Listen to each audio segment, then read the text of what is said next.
Hello, everybody, and welcome to another Top 10 edition of Magic Mike's, proudly sponsored by our Patreon supporters and CoolStuffInc.com. You can find cool stuff in stock every day, and check out our co-sponsor, CardHoarder.com, offering the best inventory prices and delivery of cards for Magic Online. And check out our Altar Sleeve. Support the show by using the code MagicMikes at AltarSleeves.com to get 5% off anything in the store. I'm Evan Irwin, and we get started each week by saying hello to my two co-hosts, MTG Nerd Girl. Hey guys, welcome back. Ruben Bressler. Hey, happy Mother's Day, everybody. Happy post Mother's Day. I trust that we all called our mothers. Yes, I did. I actually had a Zoom call with my phone is kind of busted, so I had to have a Zoom call with my folks. But Cheryl's doing good, and I'm pleased as punch that I still have a relationship with my parents. Nice. Mine lives with me, but I have been, I'm not super girly. I've been cutting my own hair for 2 years, mostly out of laziness, and can't find a hairdresser who does it the way I like it. But anyway, I got my hair cut and we got our nails done. We had nice. A Mother's Day. We went to like a nice Portland area where they had like this little farmer's market of food trucks, and that was really fun. And lovely. She's actually gone for Mother's Day because I put her and her boyfriend into an Airbnb for 2 days for Mother's Day. Good gift. Nice.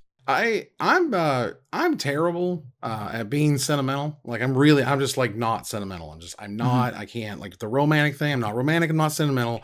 It's really hard for me. So, like, thankfully Carrie's there. She remembers stuff. She got the card. I filled the card out.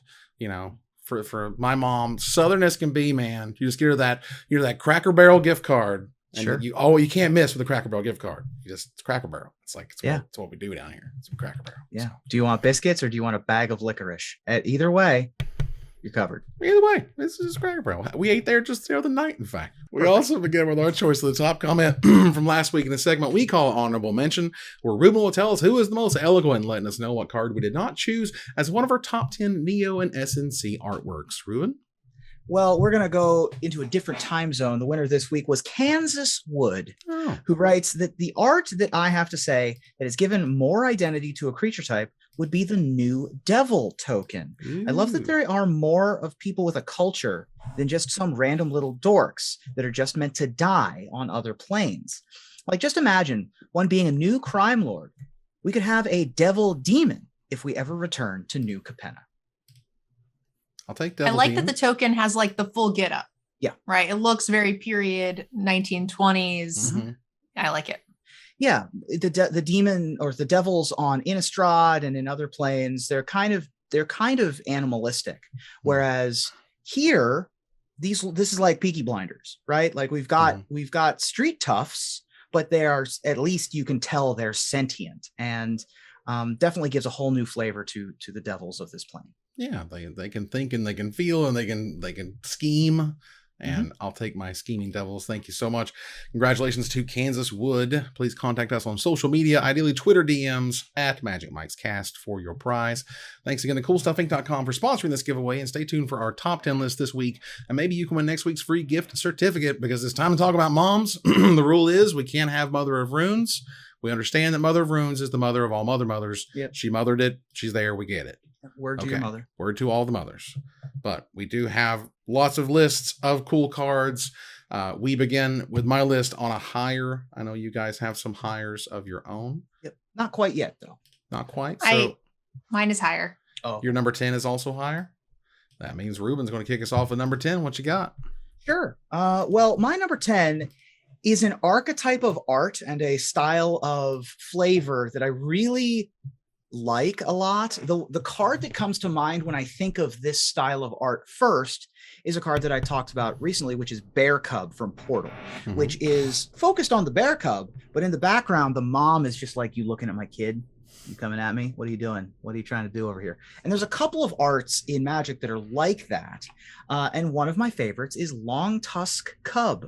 Oh, nice. Long Tusk Cub is a generic and a green for a 2/2 cat that when it deals combat damage to a player, you get 2 energy counters. And if you pay 2 energy, you put a +1/+1 counter on the Long Tusk Cub. So the cub is in the foreground, and he's quite ferocious. Ooh, how scary this little baby is. But that mom in the background is mean mugging the camera.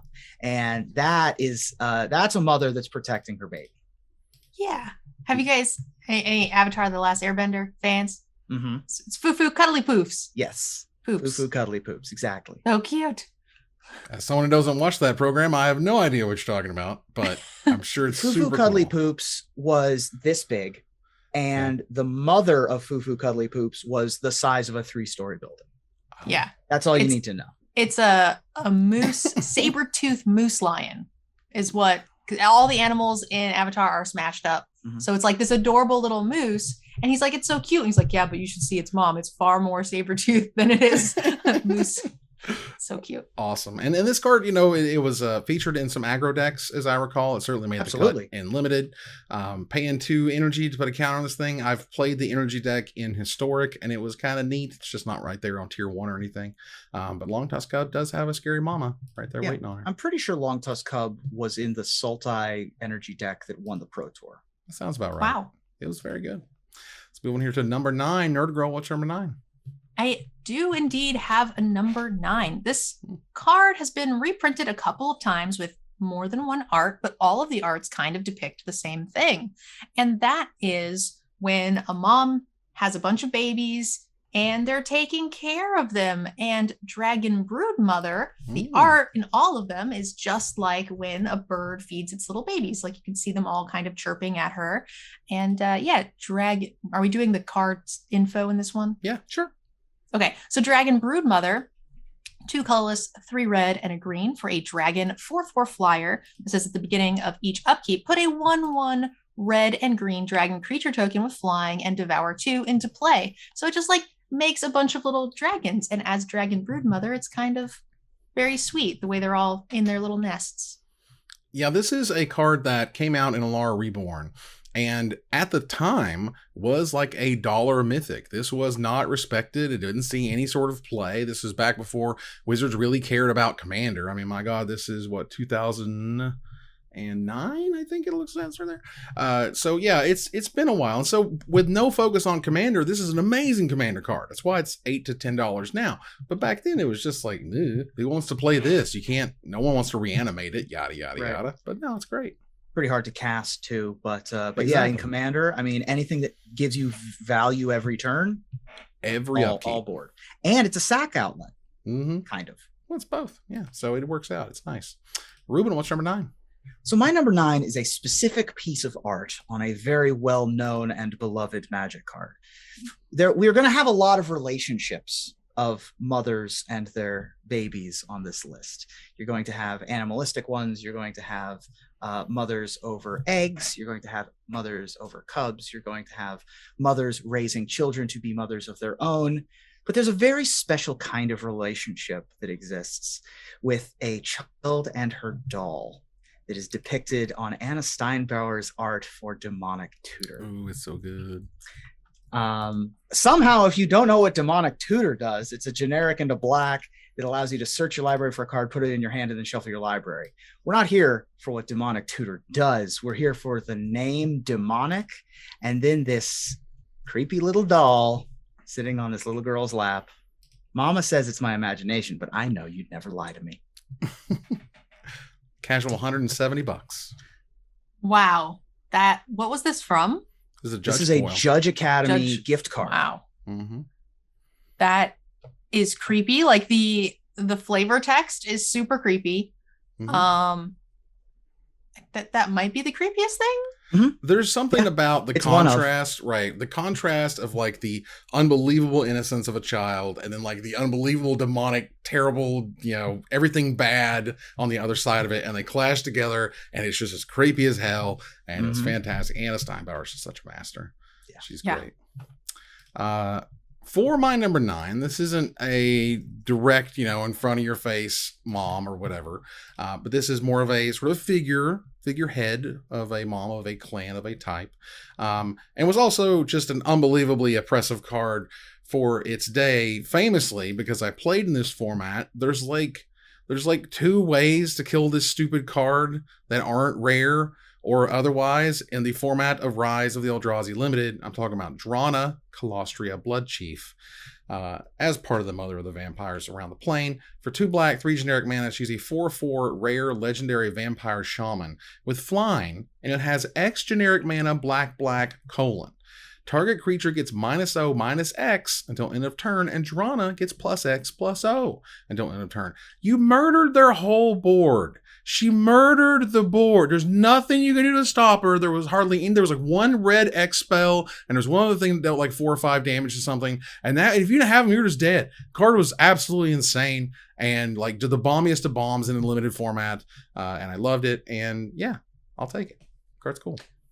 So you said that, you know, you picked her because she was, you loved playing with her and all of that. What is she the mother of? Was there a lore thing I missed? She's part of like the figurehead of the... Yeah, of the Calastria bloodline. Yes. So she's the blood chief of the Calastria, which is to say that she sired them. It gets complicated with vampires. Okay. But you could be a vampire mother by chomping people. I like it. Yeah, vampire mother again. I'll take it.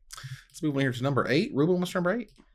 My number 8 is another in this archetype of mamas protecting their babies, with the baby in the foreground and the threatening mama behind. Apparently, there's an old Sun Empire saying that says that every little hatchling has its parents' claws to guard it. And that is the flavor text on Raptor Hatchling. Ooh. Raptor Hatchling is a generic and a red for a 1/1 dinosaur with Enraged. It says whenever Raptor Hatchling is dealt damage, make a 3/3 dinosaur creature token with Trample. Cute little guy, big giant claws right behind it. I loved this card in Limited at the time. It is so cute. I don't know if that I noticed the claws in it before when I was playing this card. Like when you are playing, I recognize them by the art, but like I guess I don't ever look that closely, and I definitely did not recognize that. That's interesting. Yeah, now that you pointed out, I clearly, but yeah, you know, at the time it was like, well, it's just a little dude, a little dude turns into a 3/3. That's awesome. Like, no, his mom's there, and she's mad now that you hurt the baby. You hurt the baby. and he turns into a big dinosaur, so it shows like the growth of the creature, which is really neat. I love it. Very cool. Nerd Roll, what's number 8? All right, my number 8 is not a mama protecting her babies from the big scaries. This is a mama who kind of uses her babies to kill things.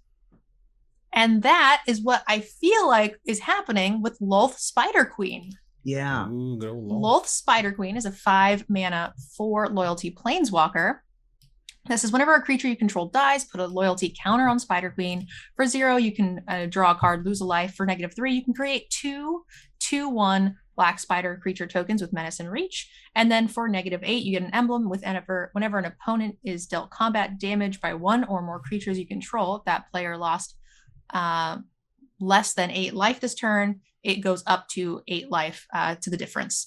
So what I envision is happening here is you make your spiders. The spiders are then trading or killing something, and then more eggs come from the body or the corpse of whatever it is. And like you can also see the Spider Queen in the image where she's kind of got the guy, and it looks like she's maybe putting her eggies in there. It's kind of gross. Ooh. But that's a good mama. She does good stuff. She's recreating her children. She protects her own, is what she does. She is the queen of spiders, the lord of the demon web pits. Certainly one of, if not the most, I'm going to say thirsted after of the demigods in Forgotten Realms lore.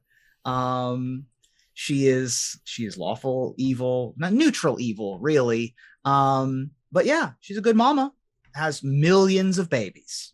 And people like want to be spun in her web or something. I mean, she's got mommy energy, right? Big mommy energy. It's true. I mean, we're literally talking. I mean, come on now. Yeah. So that works out. I mean, speaking of literal mommy energy, and big scary mommies who do lots of murder, and big scary mommies that have like giant test tubes like attached to them all over, like Phyrexian Vat Mother does. Oh yeah, she's the mother of the Vats, for 2 black and 2 generic mana, she is a 4/5 rare horror with Infect, which means this creature deals damage to creatures in the form of -1/-1 counters and to players in the form of poison counters. And at the beginning of your upkeep, you get a poison counter, so you get a little poisoned, but you get to have a mama there ready to strike. Yeah, very good. I mean, the mother of Vats, she's got to have a little bit of that technology sitting there in the back, and it's a good top end for your Infect deck. It's creepy. It's creepy. That's some creepy art. So Mother of Vats. I was just being silly. But like she's, clearly got the infected, I don't know, tubes. She is a Phyrexian something. Yeah. So And her machine. egg sacs are mechanical in some way, it seems. Huh. That's how it feels to me. Yeah. And it's super creepy and kind of gross. But Yeah, you're gonna have to talk sexy. to the artist Stephen Martiniere for more detail, or don't, because I don't want to look at this art anymore. Okay, all right, we're good because it's super creepy. Let's move on here to number 7. Ruben, what's number 7? My number 7 and my number 6 are both higher, and I am surprised by neither one. Fair enough. Nerd Girl, what's number 7? My 6 and 7 are also both higher. There you go. Wow. But really quick, before we move on, I just want to say I think Evan might have mixed up our top 10s. You know that the spooky top 10 was for Halloween, right? Like you didn't like. I think you might have double crossed. There was a vampire in there. Yeah, The I screwed all this up. crossover between It's okay. The demonic tutor, the Phyrexian.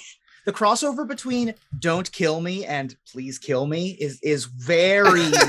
This is a lot Look, sexier of this an is episode than like- I was thinking it was going to be, but here we are. Right. The pleasure and the pain centers are Right. in the same center because we're weird. Well, I can at least make it sure we're not being creepy. And my number 7 is I have to carry the load for the next two picks here. My number 7 is great because she's like, super awesome. This card is sweet. This card was waited on and anticipated. This card got to kick off as one of the first unveils of the set, in which she is the marquee card 4, and basically the queen of the angels, Yas Queen, Miss Sarah the Benevolent from Modern Horizons. That is a 2 white, 2 generic mana, 4 loyalty, mythic, legendary Sarah Planeswalker. It has +2 creatures you control with flying, get +1/+1 until end of turn. -3, you make a 4/4 white angel creature token with flying and vigilance, aka Sarah Angel. And for -6, you get an emblem with quote, if you control a creature, damage that would reduce your life total to less than 1, reduces it to 1 instead, also known as worship. Yeah, I thought about Sarah. So one of the first things I did was just like look up female characters in Magic and try to find like any sort of like ties. And I wasn't quite sure if Sarah was like the mother of angels or if she was just like the leader of angels. More like a So, leader, but I like that Mama- you included this. Yeah, she still helps all the angels, which is Yeah. motherly. I mean, it's kind of tough to disseminate whether she is a mother, whether she is a creator, or whether she is simply a ideal for the angels. It's not really explained in the old lore, but she did treat the angels as her children, and I think that that's enough of a reason to consider her a mom. And in this particular card, she literally does make an angel. There So you go. That's what I'm saying. Absolutely.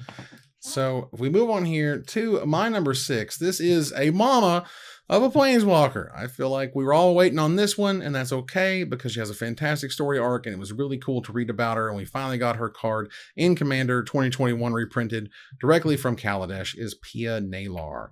Pia Nalar is, of course, Chandra Nalar's mama, and your number 7, which is There cool. you go. We'll get that in there. Very nice. Originally showed up as a rare in Kaladesh for red and 2 generic mana. She's a 2/2 legendary human artificer. When she enters the battlefield, create a 1/1 Colas Thopter artifact creature token with flying. For red and generic mana, target artifact creature gets +1/+0 until end of turn. And for 1 generic mana, you sacrifice an artifact and target creature can't be blocked this turn. yeah, I liked this card in limited. It was, fine to play. Always felt good. I was a little disappointed when I learned that it is Chandra's mother without any sort of fire or burn mechanic. Like if she ETB'd and like dealt 2 damage to a creature, like I feel like that would have been super flavorful with the Chandra thing. But I actually don't know what came first in the lore, the chicken or the egg. So I'm not sure. But Yeah. it's pretty cool. Chandra's parents were revolutionaries in Kaladesh, and we love a working mom. Pia definitely was not beholden to the hierarchical structure of Kaladesh and fought to improve the lives of people who were not just like herself, and love that. And definitely it's tough being the mother or the parent of a superhero, basically. And she did it, and there was a really excellent story. We rarely get to see, it's like the Disney mom syndrome of we don't put them in the movie because that's hard. And we got to see a little bit of family life with Chandra, which was really nice. Yeah, Disney moms just kind of die a lot. That just seems to be what happens there. Well, let's move on here from number 6 to number 5. Ruben, what's number 5? So my number 5 is an art that I remember from very young Ruben days. And it's not a good card. It's not a card I would expect anyone to even know really exists, but you can tell that this is a mom protecting her nest on Nesting Worm. Nesting Worm is an uncommon from Nemesis. Oh boy. It's 4 generic and 4 generic and 2 green mana for a 4/3 with trample. When Nesting Worm enters the battlefield, you may search your library for up to 3 cards named Nesting Worm, reveal them, put them in your hand, then shuffle. This was a Squadron Hawk or a Legion Angel or a Gathering Throng before that ever happened, except for that it's on a 6 mana 4/3 trampler. Not very good, but she is protecting her babies, and that's all we care about on this top 10. I mean, this is something that I would have, when I was playing around this time and building decks out of cards I had, this was definitely something I would throw into a deck. The idea that you get that card advantage is really cool. And I like that the ability, it actually kind of shows what the card is doing flavor-wise. Like it is nesting, it's hatching those eggs, and then those eggs come to be. And the fact that you can get up to 3 makes sense with the, the rules of Magic, but she also has 3 eggs. Mm-hmm. It was beautifully done between the R&D side and the art design. And I think that's wonderful. I just think all the numbers suck. I think the numbers are terrible because it's not just like, if anything, this would have been fine as a common. That's kind of the point, is you get to draft multiples. And you get Nemesis to get was that. Bad. Nemesis was terrible. This is like an excellent example of how they just screwed up a good idea. It was a good idea attached to a 6 mana 4/3 trample. What? So I can play more 6 mana 4/3 tramples? Because that's what I really am excited to play, are 6 mana 4/3 tramples. Like, holy cow, guys. It just, damn. I do remember the rarity's bad, the number's bad, it's all bad. I do remember briefly playing this card in a standard deck with Sneak Attack. Okay, if you can cheat it out, at least makes more sense. Cheat it out, it would go to your graveyard, and then I'd shuffle them all back into my deck with something like Thran Foundry, I think. Goodness. I don't know, but the idea, it was very bad, but it was just an endless cycle of nesting worms was the idea of the deck. It was fine. I think you guys are spoiled now. Not, I agree. Back in the day, 10% of cards in a set were good, and that's just the way it was. The amount of draft chaff now is like almost 0. Everything is like kind of playable, and if it's not, it's very, very constructed oriented. But back in the day, there was just a lot of unplayable cards in both formats, and you just kind of had to deal with it. And sometimes you ended up with these types of cards in your deck because you were short on playables, and that was fun. It was scrappy. Let's go. Agreed. Yeah, if you ever get the chance to draft older sets, easily it's done these days online. But, draft Mirrodin. Draft a set that old, and you'll find yourself with a 23rd card of like, what in God's name should I even put in this deck? Yeah.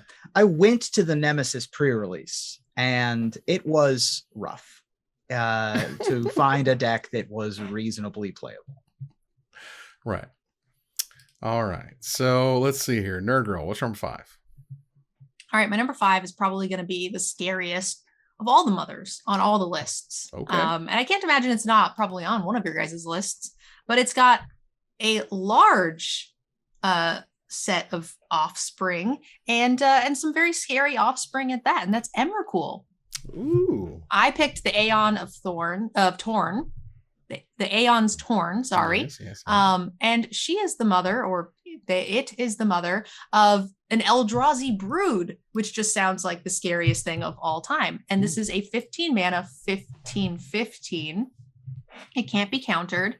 And when you cast it, take an extra turn after this one. It has flying, protection from colored spells, and Annihilator 6. When it's put into a graveyard from anywhere, its owner shuffles his or her library his or her graveyard into his or her library. And the other thing I wanted to note is that this card is responsible for one of my favorite fan arts, and that is the picture of the 15 squirrels attacking it, because the idea that you can block this thing with 15 squirrels and it trades is kind of amazing. So if you guys haven't seen that doodle, you should look it up.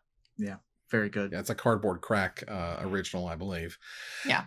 Yeah, I mean, this is a card that they gave you at the pre-release. Every person got a $42 promo these days. Crazy. That's unbelievable. And it's banned in Commander, and it's worth that much. Imagine if they could play it in Commander, it'd be worth $100. It'd be ridiculous. There's no they will never approach this again.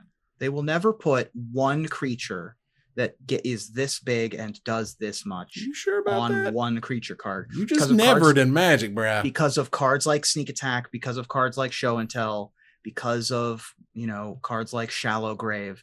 They put too much on this one card. I find it hard to believe that they will ever go further than this. I will never say never, particularly when it comes to creatures of all the spells.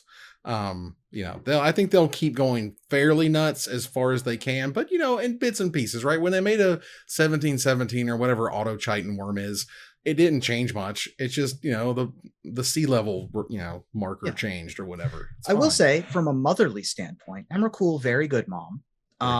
Lots of offspring whom she loves dearly.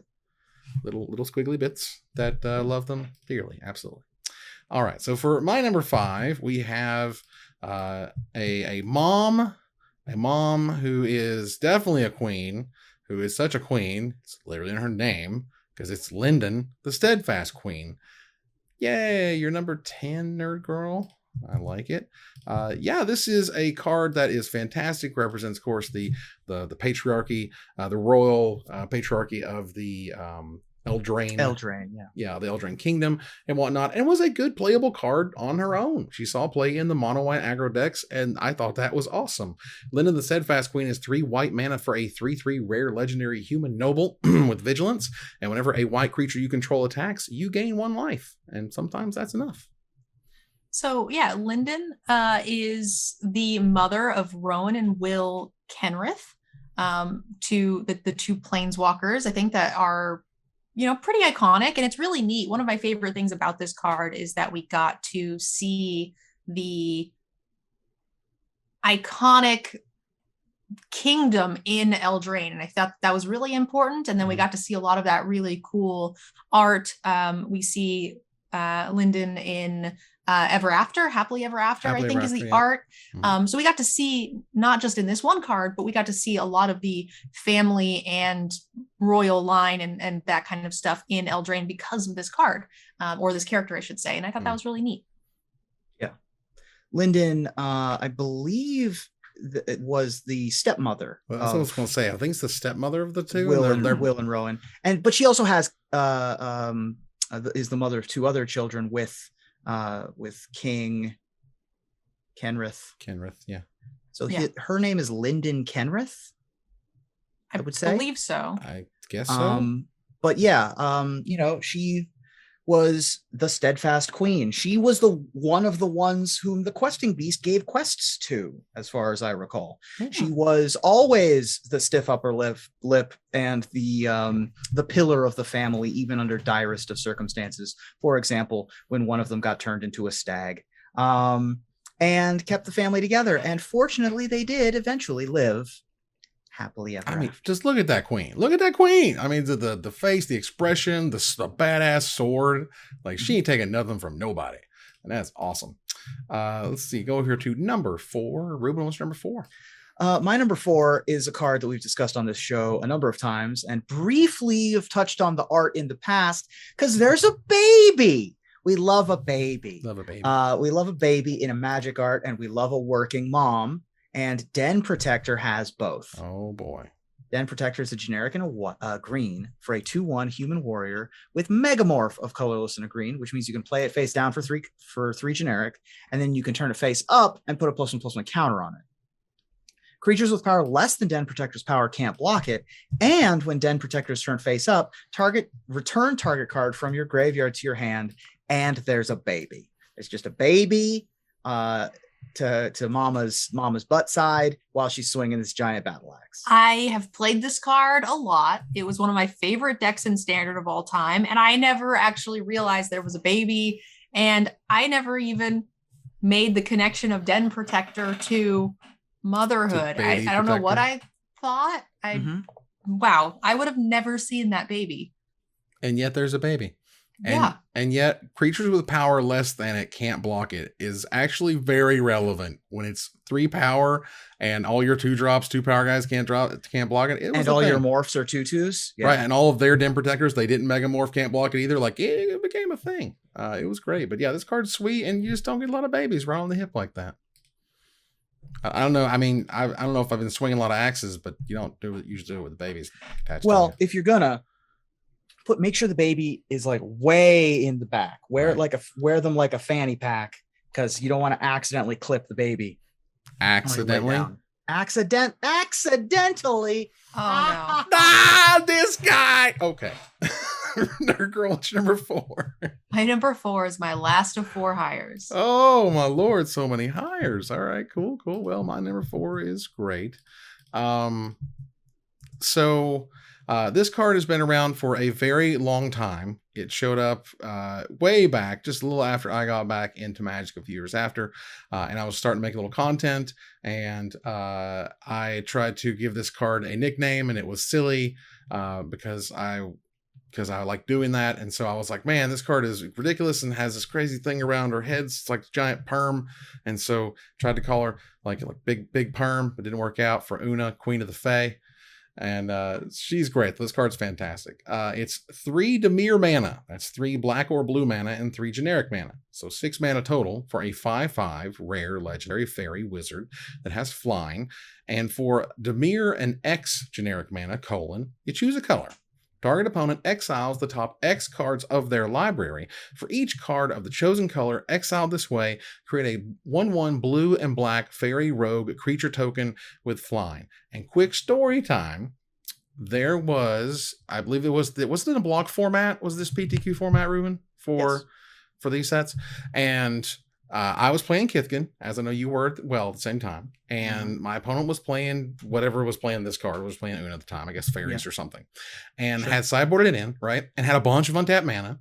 And I was swinging in, and he taps a whole bunch of mana, and he goes, blue. And I go, okay. And he goes, no, I mean white. And I was like, Judge? Yeah. And it was blue. And I beat him. And man, he was salty as hell. But I'm like, bro, this is a tournament. And you chose a color, so... Yeah, that's a misclick in real life, and those happen. Yeah. Some judges would say because nothing has happened, they would actually let them rewind. So I'm actually a little surprised. I mean, they've gotten a lot looser on those. It was Ariel, whatever. They used to be a little looser on that kind of thing. I think that I would be. The story would make me very upset if they let the rewind personally. But I think it was because I had he'd said the color and I'd responded. You know what I mean? He wasn't just like blue. Oh my, wait a minute. I mean white. You know what I mean? It was like blue. And I was like, okay. And he was like, no. Like he realized when I said it. So, but yeah, that's fair. It was a thing. He was mad. But yeah, Una is the queen of all Fae. Yeah. Every single fairy of Lorwyn calls Una the mother of them. I'm glad that you put this on your list. It was on my original short list, but then I found out my list was just 7 queens, and I was like, okay, we gotta cut some of these and put something that's a little bit more obscure or things that are more related to actual story, like PNLR. And so yeah, I'm glad that we kind of covered them all. There you go. We'll catch them all. All right, let's move on here to number 3. Nerd Girl, what's number 3? My number 3 is a personal favorite of mine. This is one of my very first decks that I've built that was actually, somewhat competitive at the time. And I bought cards for, which was a huge deal. Normally I'd be like, I want to build a green deck. And I would just fan out all my green cards from my little 5,000 count row of green, or my 1 row of green. But this is a deck that was really, really cool. And it's a mother that fits very well with the theme. And that is Goblin Matron. My number 10, yay. Goblin Matron is a 3 mana, 2 colorless, and a red for a Goblin 1/1 that says when Goblin Matron enters the battlefield, you may search your library for a Goblin card, reveal that card, put it into your hand, then shuffle your library. She does all the goblins, and she makes little baby goblins. it's amazing this card started out in Portal Second Age. Was printed, like, I think almost alongside Urza's Saga, like Pretty close. Really, it was a little close bit earlier together. than Urza's Saga, but right, just a hair. But yeah, this card is silly, and this is one of those cards that, like, I mean, it sees play in Historic. I've played this card in Goblin decks. It is good when it's good, and it goes and finds you a Goblin, and they're only making more of those. And so as they make more Goblins, Goblin Matron gets better. And there is a baby in the Urza's Saga art. That's a Goblin baby right there. I was going to say, I think that's the one we should use for the top 10. The like 7th edition one is just like a weird thing. And then there is another one that looks more like cauldron-y, which is kind of cool, like a witch. I like that's really neat too. Yeah. Goblin Matron is the kind of card that is the glue that holds decks together. I don't think that historically Legacy Goblins or even something like Historic Goblins would work nearly as well without something like this, to be able to search up a Gem Palm Incinerator or a Muxus or your one of Siege Gang Commander back in the day, or your one of Sling Gang Lieutenant these days. Being able to have that amount of duplication, that amount of being able to just go get something else. And oh, by the way, sometimes all you need is a body. Sometimes all you need is a 3-mana 1/1 that draws the best card in your deck. I'm very glad that they included it in the Historic Anthology so we can play with it in Magic Arena. That is nice. All right, Ruben, what's number 3?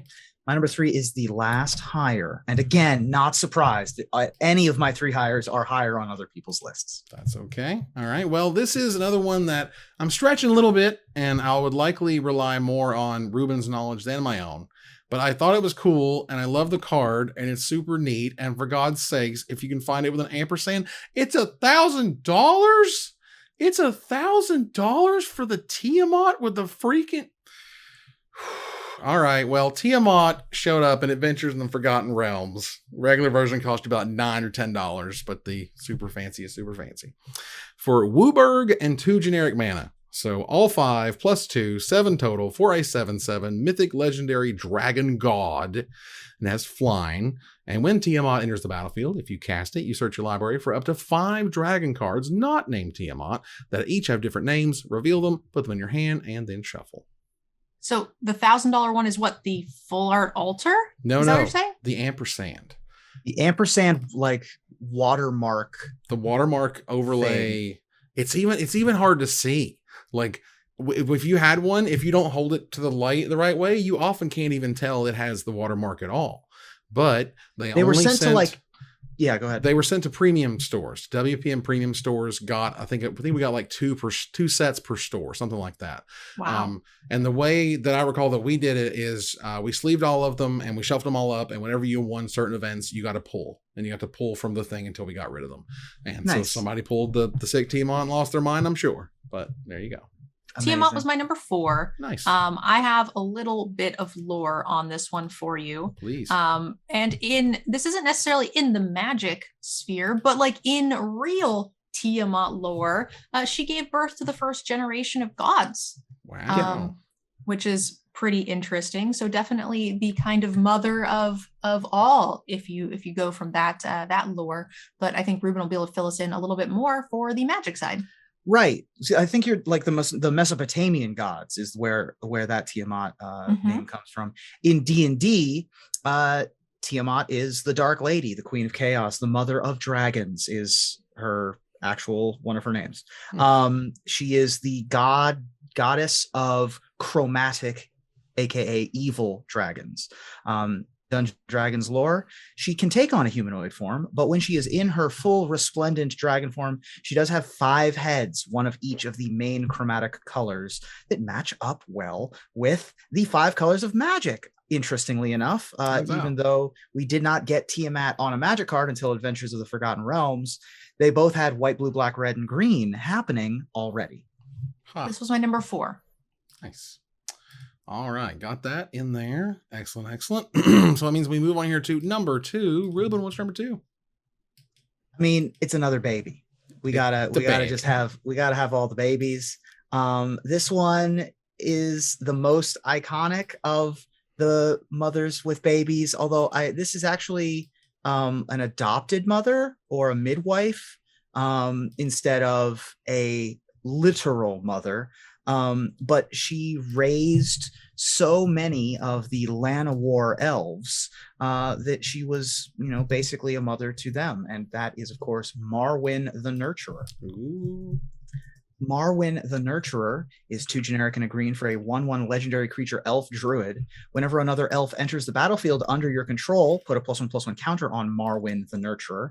And she has the activated ability of tap, add an amount of green mana equal to Marwyn's power.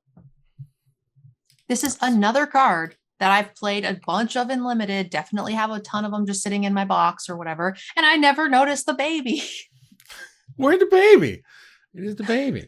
I mean, this card is absolutely sweet. This card did a ton of good work. It is cool. It's a sweet elf that showed up in Dominaria, and I love Dominaria. So anything that gets us to talk about that, as well as little showcase elf babies, I'm all about it. I'm here for it. Let's go. Yeah. How do you see all of these? Did you know there was baby in this before we did this episode, or did you Yes, just... I knew there was a baby in this and in Den Protector before we did this episode. Ruben's got serious baby knowledge going on. I don't know what that implies, but I accept your terms. Considering I don't know names of cards, but I recognize them by their art, I sure as heck don't know what the art is actually of. Weirdly. You'd be surprised. All right, so Nerd Recognize the silhouette outside of the detail is fun. Yeah. I need all baby cards listed out on a spreadsheet somewhere. Thanks. Yes, please. Oh, I'm sorry. Tiamat was my number 6. Oh. I don't know if I said that. You did not, but I will mark it Apologies. here. That's our first one of all 3 of us having it. Correct. Nice. Nerd Girl, what's number 2? My number 2 is a little bit of a Ruben, actually. I decided to do the Ruben thing and put the thing that started an entire name for cards. Well, it didn't really start it because I think the baby came first. But Mother Bear is a 2/2 for 2 mana, and she's the mother of all 2/2s for 2 mana in my book. So Mother Bear. And in this art, you can see the very angry green-eyed grizzly bear, but there's little babies in the background, so it's super adorable. Mother Bear is 2 mana, 2/2. That for 5 mana, you can exile Mother Bear from a graveyard, create 2 more green bear creature tokens, activate this ability anytime you can cast a sorcery. Yay. Because even without her, the Cubs will always know their mother's love. What a sad sentiment. But yeah, I mean, obviously shouting back to Grizzly Bear, and also shouting out Grizzly Fate from Judgment, which also had a similar ability in your graveyard. This one's great. When this came out in Modern Horizons, I fell in love immediately. I don't like the story that the mechanics are telling. That's all I'm saying. I don't like the story the mechanics are telling. Otherwise, I think it's great. It's like the Bambi of bears. Little Bambi bear. It's Bambi's mom. This is Bambi's mom on a Magic card. Yeah, and you're paying. Okay, it's fine. Whatever. Well, because I don't want to get gross and weird, because that's what my number 2 is for. Because you can there's certain cards you can just feel like you can hear them, and you can hear wet, squishy, gross sounds along with like slicing of the air with Sliver Queen, because there ain't nothing but like probably some ticky tacks in the background. It's Ruben's number 3, as it should be. And it's your number 6. Another one, all 3 lists. Sliver Queen, she's just the queen. This thing is unbelievably iconic. It's past $300. Oh, jeez. God almighty. Sliver Queen originally showed up in Stronghold and is more or less staying there because it's part of the reserve list. Thanks. It's a Wooburg mana, all 5 for a 7/7 legendary Sliver. And for 2 generic mana, you create a 1/1 colorless Sliver creature token.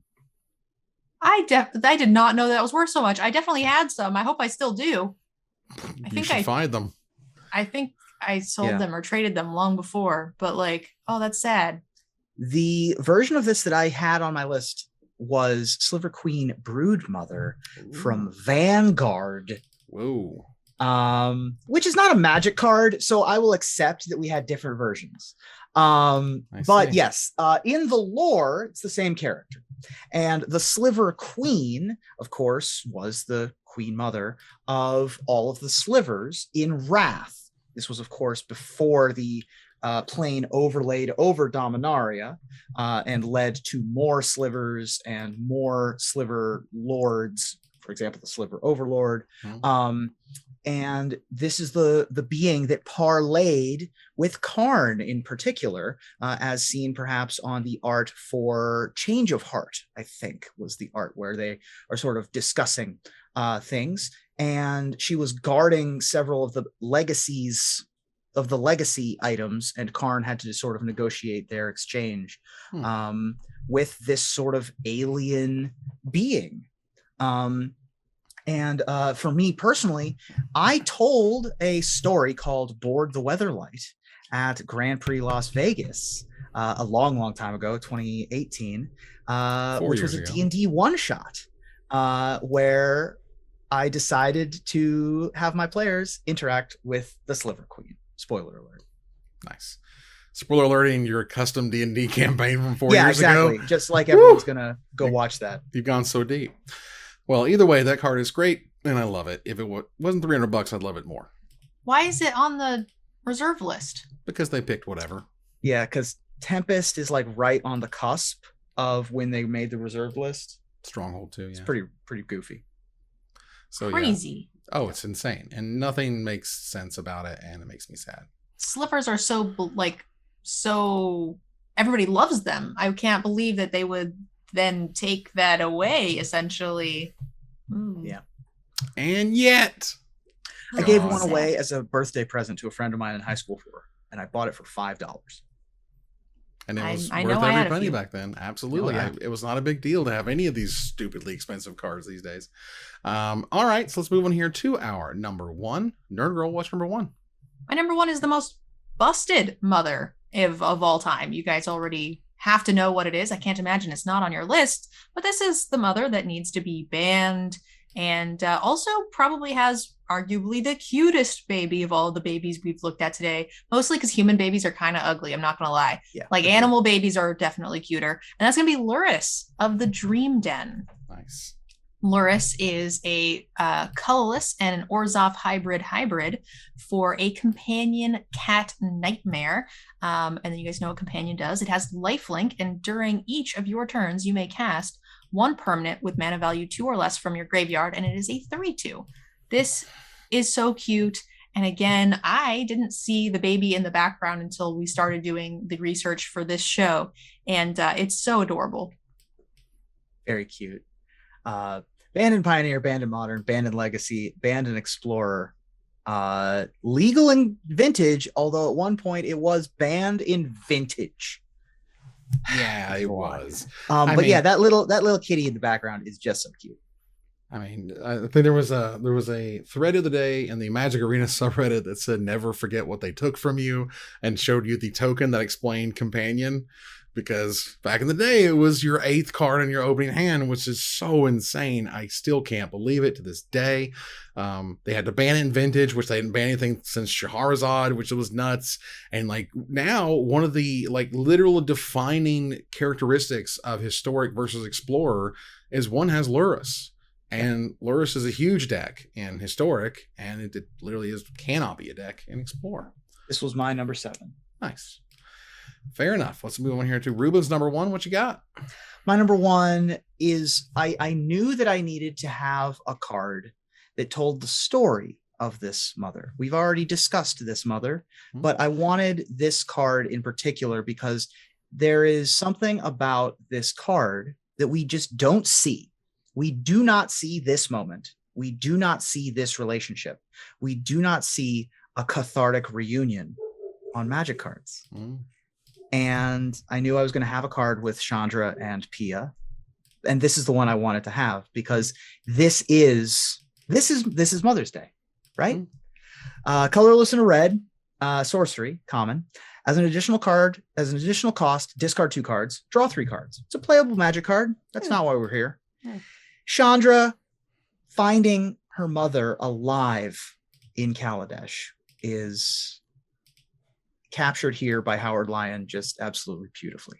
Just wonderful. There you go.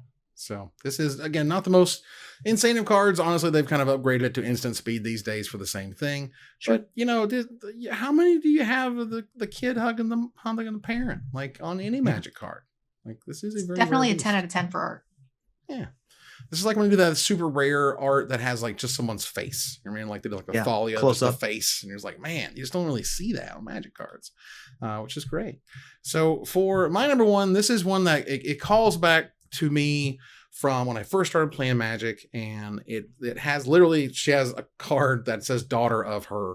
So it's clear that this is a mom, and I love this card. And I used to play literal F&Ms, sleeving up and slamming down for 6 mana. Autumn Willow, the first card in all of Magic to have Shroud, and she has Daughter of Autumn, which is out there. And like from the story, she like makes things out of thin air and can make like spectral bears and stuff just kind of show up, and fairies and stuff. Sort of a protector of the earth, of the wood, and woodland nature stuff. Autumn Willow is amazing. 2 green, 4 generic mana for a 4/4 Shroud.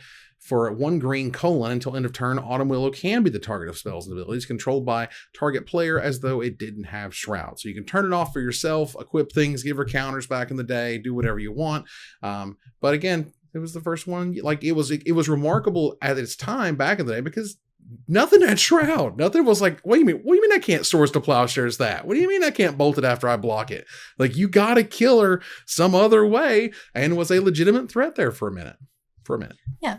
This is a card that made my short list. I actually really like the art and everything about the card, and also some sort of like, earthy nature mother is really cool. Yeah. What sets this from? Homelands, ladies and gentlemen. Yes. Let's respect Olgrotha, which is which is a place that I want to return to. The lore of the plane of Olgrotha, the world of Olgrotha, was so gorgeous. This is also where Sarah was from, where Feroz's ban was cast. This is where the Castle Sengir is. And the storytelling here is so indelible, and the set is so bad that we'll never go back. I would not say never. In fact, I would argue that Kamigawa is going to make a return to Homelands happen. I swear to God, I believe it. I would love that, because I would love to see more about Autumn Willow, who was a nature spirit that became a manifestation of the forest after Feroz's ban sort of backed up all of the mana, right? So Feroz's ban prevented outside, sort of like made a barrier, and then Autumn Willow grew in power partially as a result. And the Daughters of Autumn, after her sort of not passing, but sort of melding back in with the forest, continued the work. And her story of being one with nature, you couldn't damage Autumn Willow in the game, but the flavor of that is because in the story you couldn't damage Autumn Willow unless you were trying to damage the forest. Like if you shot a gun at Autumn Willow, nothing would happen, but if you shot a gun at the forest, something would happen to her. The lore is very cool. The lore is cool. I mean, that's what look, Homelands, feel free to look up my history program on it and tell you all about it. It was weird. It was crazy. It was made by the customer service guys who loved the lore, and they kind of made cards out of what the lore was. They were D&D people, really. And I think Kamigawa proved so many people wrong, was an absolute smash success, and showed that there's something about that nostalgia there. You just need to harvest that part of it. And again, I think just, Kamigawa is I think a return to Mercadian Masks is not unheard of anymore, and a return to Olgrotha is not unheard of anymore, because you can come back and do it right. A return to Fallen Empires. Mercadia is a fun plane also. You can do it right. I'm telling you, like there's a way to do it. And I think that's awesome. And that is all of our top 10 moms. You'll see them on screen right now if you're a review. Take a look at my list, Nerd Girl's list, Ruben's top 10, and we want to hear from you about what card we did not talk about, and we'll select our favorite to win $50 worth of anything at coolstuffing.com.